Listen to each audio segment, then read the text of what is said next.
இன்றைக்கி நம்ம பார்க்க போகிற டாபிக் வந்து என்னென்னா டைப் ஆஃப் கம்பெனியை வந்து எதில் சொல்கிறாங்க அப்படின்னா கம்பெனி ஆக்ட் 2013 சொல்லியிருக்காங்க. ஃபர்ஸ்ட் நம்ம பார்க்க போகிறது என்னென்னா on the basis of incorporation அப்படின்னு என்னென்னா கம்பெனி தான் வந்து இன்கார்பரேஷன் நம்ம சொல்கிறோம். அதே மாதிரி என்னென்னா சார்ட்டர்ட் கம்பெனி தான் ஃபஸ்ட்டு பார்க்க போகிறோம். சார்ட்டர்ட் கம்பெனினா என்ன அப்படின்னா கிங் அண்ட் குயின் இருந்தாங்கல்ல, அந்த சமயத்தில் வந்தது தான் சார்ட்டர்ட் கம்பெனி, அதாவது ராயல் சார்ட்டர் அப்படின்ற மாதிரி சொல்லுவாங்க. நம்ம இந்தியாவில் வந்து east India company and bank of இங்கிலாந்துன்னு சொல்லி இருந்துச்சு. பட் நவடேஸில் அது இல்லை, முன்னாடி காலத்தில் இருந்துச்சு அப்படின்ற மாதிரி சொல்கிறாங்க. நெக்ஸ்ட் என்னென்னா ஸ்டாச்சுட்டரி கம்பெனி அப்படின்றது வந்து ஒரு ஸ்பெஷல் ஆக்ட் மூலமாக வந்து பார்லிமெண்ட்டோ இல்லை ஸ்டேட் ரெஜிஸ்ட்ரேஷனை வந்து பாஸ் பண்ணுவாங்கல்ல. அதாவது ஒரு இதுக்கு வந்து ஒரு கம்பெனிக்கு வந்து ஒரு ஸ்பெஷல் ஆக்ட். எக்ஸாம்பிள் வந்து எப்படி சொல்கிறதுனா ஆர்பிஐக்கு, எஸ்பிஐக்கு, தென் எல்ஐசிக்கு, இதுக்கெலாம் வந்து ஒரு ஸ்பெஷல் ஆக்ட் இருக்குது அவங்களுக்குன்னு. ஸோ இதை சொல்கிறது தான் வந்து ஸ்டாச்சுட்டரி கம்பெனி. அதாவது அந்த கம்பெனிக்குன்னு ஒரு ஸ்பெஷல் ஆக்ட் இருக்கும், அதுவும் பார்லிமெண்ட் மூலமாகவும் ஸ்டேட் ரெஜிஸ்ட்ரேஷன் மூலமாக வந்திருக்கும். நெக்ஸ்ட்டு வந்து என்னென்னா ரிஜிஸ்டர்டு கம்பெனியை வந்து செக்ஷன் 2(20) வந்து டிஃபைன் பண்ணுறாங்க. அதாவது கம்பெனி நம்ம வந்து ஸ்டார்ட் பண்ணணுன்னா கண்டிப்பாக ரெஜிஸ்டர் பண்ணியிருக்கணும். முன்னாடிலாம் வந்து ரிஜிஸ்டர் பண்ணியிருக்கிறது வந்து ஒரு ஆப்ஷனல் தான் இருந்துச்சு. பட் இப்போ வந்து ரெஜிஸ்டர் கம்பல்சரி பண்ணிக்கணும், ஒரு ஆர்ஓசியில் அப்படின்ற மாதிரி சொல்லியிருக்காங்க. அது ரிலையன்ஸ் இண்டஸ்ட்ரி லிமிடெட் வந்து ரெஜிஸ்டர் கம்பெனி அப்படின்ற மாதிரி சொல்லியிருக்காங்க. Next on the basis of number of members, அதாவது ஒரு கம்பெனியில் வந்து எத்தனை மெம்பர்ஸ் இருக்கணும் அப்படின்ற மாதிரி பார்க்க போகிறோம். ஃபஸ்ட்டு வந்து ப்ரைவேட் கம்பெனி வந்து செக்ஷன் 2(68) வந்து டிஃபைன் பண்ணுது. ப்ரைவேட் கம்பெனி அப்படின்னா வந்து ஃபஸ்ட்டு மினிமம் வந்து 2 பேர், மேக்ஸிமம் வந்து 200 பேருக்குள்ளே தான் இருக்கணும் அப்படின்ற மாதிரி சொல்கிறாங்க. அதே மாதிரி ப்ரைவேட் கம்பெனியோட ஷேரை வந்து ட்ரான்ஸ்ஃபர் பண்ண முடியாது அப்படின்ற மாதிரி சொல்லியிருக்காங்க. நெக்ஸ்ட் என்ன சொல்கிறாங்கன்னா, ஒரு ப்ரைவேட் கம்பெனியில் வந்து ஒரு பப்ளிக்கை வந்து நம்ம இன்வைட் பண்ண முடியாது அந்த ஷேர்ஸ்க்கு அப்படின்ற மாதிரி சொல்லியிருக்காங்க. அதே மாதிரி ஒரு கம்பெனியில் வந்து பேரில் வந்து ப்ரைவேட் லிமிட்னு நம்ம மென்ஷன் பண்ணிக்கணும், அது மஸ்ட்டுன்னு சொல்கிறாங்க.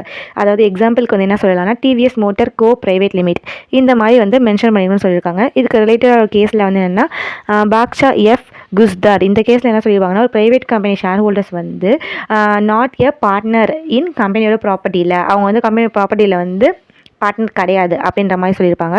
நெக்ஸ்ட் வந்து என்ன பார்க்க போகிறோன்னா பப்ளிக் கம்பெனி அப்படின்னா செக்ஷன் வந்து 2(71) வந்து டிஃபைன் பண்ணுது அப்படின்ற மாதிரி சொல்லியிருக்காங்க. பப்ளிக் கம்பெனியில் வந்து எத்தனை பேர் இருக்கணும் அப்படின்னா 7 பேர் இருக்கணும், மினிமம் 7 பேர் இருக்கணும், மேக்ஸிமம் வந்து எவ்வளோ பேர் வேணால் இருக்கலாம், அப் டு 200 தான் அப்படின்னு சொல்லியிருக்காங்க. இது வந்து ஃப்ரீலி ட்ரான்ஸ்ஃபர், அதாவது ப்ரைவேட்டில் வந்து ட்ரான்ஸ்ஃபர் பண்ண முடியாது, ஆனால் பப்ளிக்கில் வந்து நம்ம ட்ரான்ஸ்ஃபர் பண்ணலாம் அப்படின்ற மாதிரி சொல்லியிருக்காங்க. அண்ட் கேன் இன்வைட் பப்ளிக், அதாவது பப்ளிக் வந்து நம்ம இன்வைட் பண்ணிக்கலாம் அந்த சப்ஸ்கிரைபர் ஆஃப் ஷேர்ஸ் அப்படின்ற மாதிரி சொல்லியிருக்காங்க. எக்ஸாம்பிள் வந்து இதுக்கு Tata steel limited, Reliance industry limited, இவங்கெல்லாம் வந்து சொல்லிக்கலாம். இதுக்கு எக்ஸாம்பிள் ஒரு கேஸ் என்னன்னா சாலமன் கேஸை வந்து நம்ம ரிலேட் பண்ணிக்கலாம். இது வந்து separate legal entity, share holders வந்துருக்கோம். அதுமாதிரி சாலமன் கேஸ் வந்து சாலமனோட கம்பெனி வந்து ஒரு பப்ளிக் கம்பெனி, அதை வந்து நீங்கள் சொல்லியிருக்காங்க. நெக்ஸ்ட் வந்து 1 person கம்பெனி செக்ஷன் 2(62) வந்து டிஃபைன் பண்ணுது. அதாவது கம்பெனியில் வந்து ஃபார்ம் பண்ணவங்களே ஒருத்தர் தான் ஃபார்ம் பண்ணியிருப்பாங்க, அதை வந்து ரன் பண்ணுறது ஒருத்தர் தான் இருப்பாங்க, அதுதான் சொல்கிறாங்க. இது வந்து லிமிட்டட் லயபிலிட்டிஸ் தான் அப்படின்ற மாதிரி சொல்லியிருக்காங்க, சிங்கிள் ஓனர்ஷிப் தான்.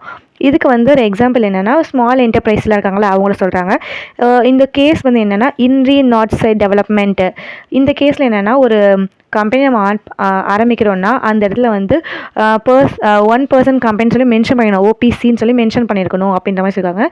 அருண் ஓபிசி பிரைவேட் லிமிட், இந்த மாதிரி மென்ஷன் பண்ணியிருக்கணும்னு சொல்லியிருக்காங்க. நெக்ஸ்ட்டு வந்து லயபிலிட்டிஸ் பார்க்க போகிறோம். அதில் வந்து first company limited by shares section 2(22) சொல்லுது. அதில் என்ன சொல்கிறாங்க அப்படின்னா மெம்பர்ஸ் வந்து liability in limited amount unpaid on their shares, அது வந்து தேர் ஷேர்ஸ் அந்த லிமிட்டடுக்கு மட்டும்தான் வந்து லயபிள் ஆகுவாங்க அப்படின்ற மாதிரி சொல்கிறாங்க. இந்த கேஸில் வந்து நம்ம என்ன சொல்கிறாங்கன்னா ஒரு ஷேர் கேபிட்டலுக்கு இல்லாத பேலன்ஸுக்கு வந்து எதுக்குமே வந்து லயபிள் ஆக மாட்டாங்க அப்படின்ற மாதிரி சொல்லியிருக்காங்க. திஸ் நாட் எக்ஸ்டெண்ட் பியாண்ட் அப்படின்ற மாதிரி சொல்லியிருக்காங்க. அப்புறம் வந்து என்னென்னா கம்பெனி லிமிட்டட் பை கேரண்டி அப்படின்ற மாதிரி சொல்லியிருக்காங்க. இதில் என்ன சொல்லியிருக்காங்கன்னா லைபிலிட்டி இஸ் லிமிட்டட், ஒரு லிமிட்டடான லைபிலிட்டி தான் அப்படின்ற மாதிரி சொல்லிட்டு நான் ப்ராஃபிட் ஆர்கனைசேஷனுக்கும் அந்த சேரிட்டபிள் இன்ஸ்டியூஷனை வந்து சொல்லியிருக்காங்க. அது கம்பெனி வைண்டப் ஆகும்போது சம் அமௌண்ட் வந்து இந்த மாதிரி பிளேஸுக்கு போகும், சேரிட்டபிளுக்கு இல்லை ட்ரஸ்ட்டுக்கு இல்லை ட்ரேட் ஆர்கனைசேஷன் மெம்பர்ஸ்க்கு இவங்களுக்குலாம் போகும் அப்படின்ற மாதிரி சொல்லியிருக்காங்க. இதுக்கு வந்து ஒரு கேஸில் வந்து சொல்லியிருக்காங்க.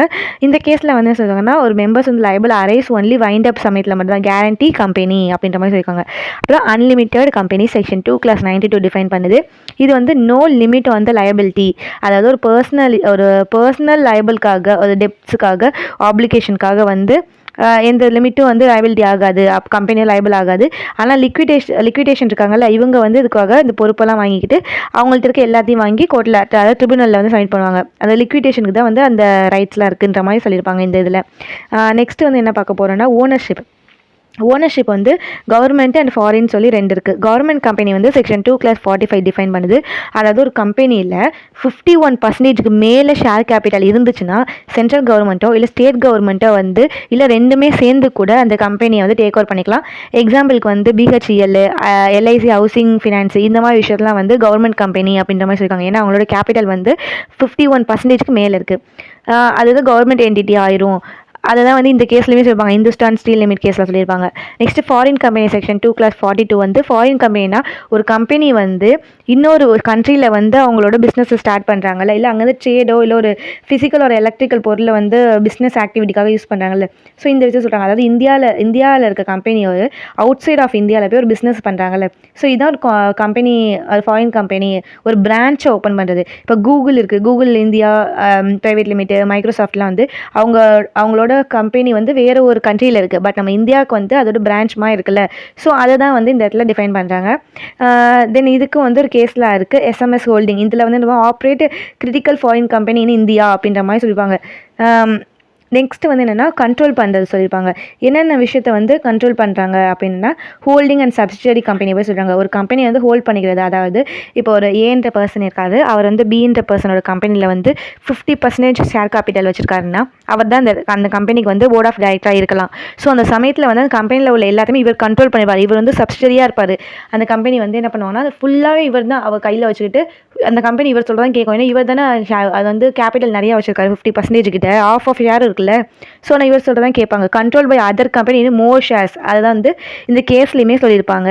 நெக்ஸ்ட் வந்து அசோசியேஷன் கம்பெனி வந்து செக்ஷன் 2(6) வந்து டிஃபைன் பண்ணும். அசோசியேஷன் கம்பெனி அப்படின்றது வந்து கண்ட்ரோல் பண்ணுறது தான். ஆனால் என்ன 20% அட்லீஸ்ட் 20% இருக்கணும் ஷேர் கேபிட்டலு அப்படின்னு தான் வந்து அதை நம்ம வந்து அசோசியேட் பண்ணலாம். அதாவது எப்படி சொல்கிறேன், இப்போ வந்து நான் ஏன்ற கம்பெனி, நான் வந்து பின்ற கம்பெனி கூட வந்து ஒரு டைப் பண்ணேன்ல. ஸோ அந்த மாதிரி விஷயத்தை வந்து இந்த இடத்துல சொல்கிறாங்க.